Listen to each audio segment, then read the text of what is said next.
అది. దేవుడి ప్రసాదం అంటే ఒక దైవంగా పూజిస్తాం గుడికి వెళ్ళి, కానీ అటువంటి ప్రసాదాలు తిరుపతి లడ్డు మొదలు పెట్టుకుని ఇప్పుడు అన్నవరం దాకా పాకింది.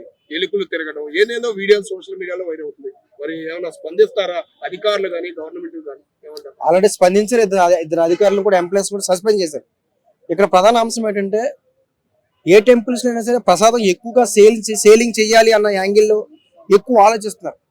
కానీ అక్కడ ఉన్న నాణ్యత ప్రమాణాలను పట్టించుకోవట్లేదు. ఎందుకంటే పట్టించుకున్న వ్యక్తులు అధికారులు. సో వీళ్ళంతా ఎంప్లాయీస్. సో ఏదైతే అన్నవరం సంబంధించిన లడ్డూలు ఉంటాయో, లడ్డూకి సంబంధించిన తీసుకొచ్చే తట్లు ఉంటాయి, అక్కడ ఎలకలు తిరగడం వీడియో వైరల్ అయింది నేనంతా.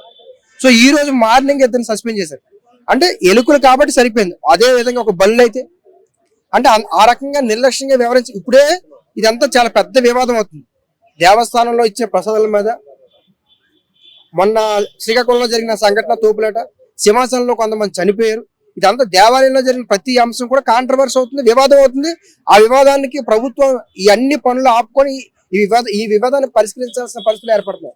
అలాంటి టైంలో వీళ్ళు ఎంత నిర్లక్ష్యంగా ఉండడం అనేది కరెక్ట్ కాదు. ఎందుకంటే నిఘా కూడా ఉండాలి. ఏవైతే దేవాదాయ శాఖ ఉంటారో, ఈవోలు ఉంటారో, వీళ్ళు కేవలం బయట షాపింగ్ మాల్ నుంచి గవర్నమెంట్ కి దేవస్థానానికి ఎంత వస్తుందన్న అంశం కాకుండా వీటి మీద కూడా ఫోకస్ చేయాలి. ఏదంటే ఇవి ఎలకలు తిరిగే కాబట్టి సరిపోయింది. అదే కనుక బళ్ళు తిరుగుతుంటే ఏదైనా జరగకుండా జరిగితే ఈ విషయంలో కేంద్రం కూడా ఇంకో యాంగిల్లో తీసుకునే అవకాశం ఉంటుంది, మీకు తెలుసు.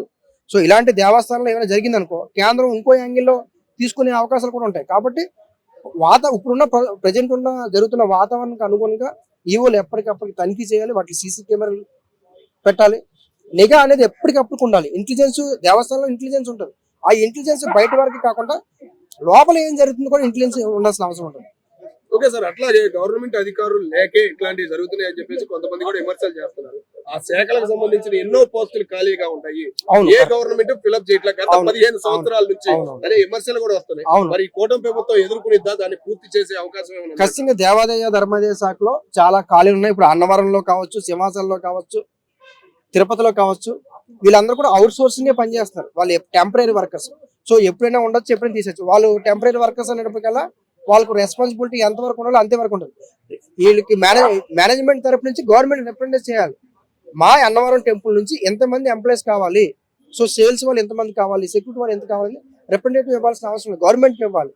వాళ్ళు ఇవ్వగలిగితే గవర్నమెంట్ నుంచి యాక్షన్ తీసుకునే అవకాశం. దేవాదాయ శాఖను మాత్రం ప్రతిష్టంగా తీసుకుంటున్నారు, తీసుకోవాలి కూడా.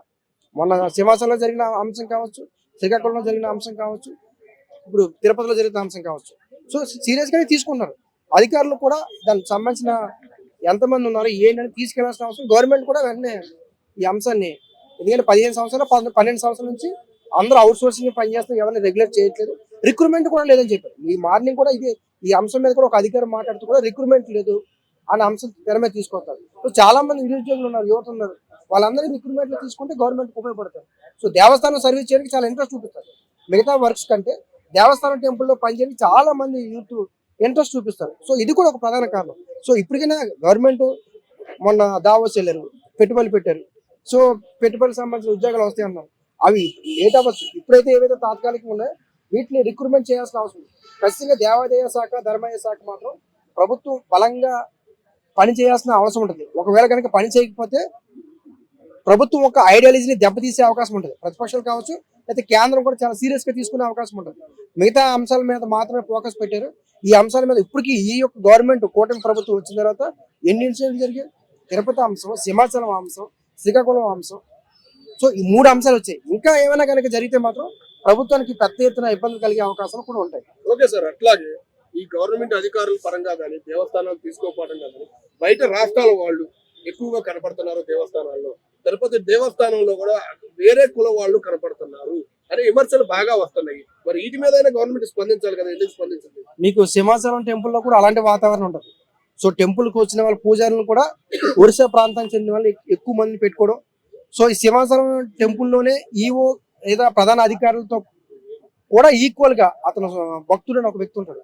ఆయన్ని ఒరిస్సా నుంచి వచ్చి ఈ కొండ మీదే 1 month ఉండిపోతారు. సో పూర్తిగా అంటే మన టెంపుల్స్ మీద వాళ్ళు ఆధిపత్యం చేయాలన్న యాంగిల్ కూడా ఉంది, లేదని అనట్లేదు.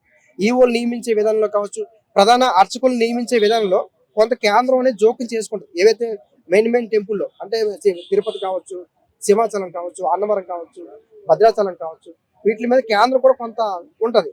దానివల్ల ఏమవుతుందంటే ఇతర రాష్ట్రాల ప్రధాన అర్చకులు ప్రధాన అర్చకులు ఎప్పుడైతే మన వాళ్ళు ఉంటారో దాన్ని వ్యవహరించే విధానం వేరే ఉంటుంది. ఇతర రాష్ట్రాల్లో కూడా ఈ ప్రధాన అర్చకుల్లో ఉండాలని ప్రయత్నాలు చేస్తారు. అది ఇప్పుడు నుంచి కాదు, గత 10 సంవత్సరాలు ప్రయత్నం చేస్తారు. సింహాచలంలో కూడా అలాంటి వివాదం వచ్చింది.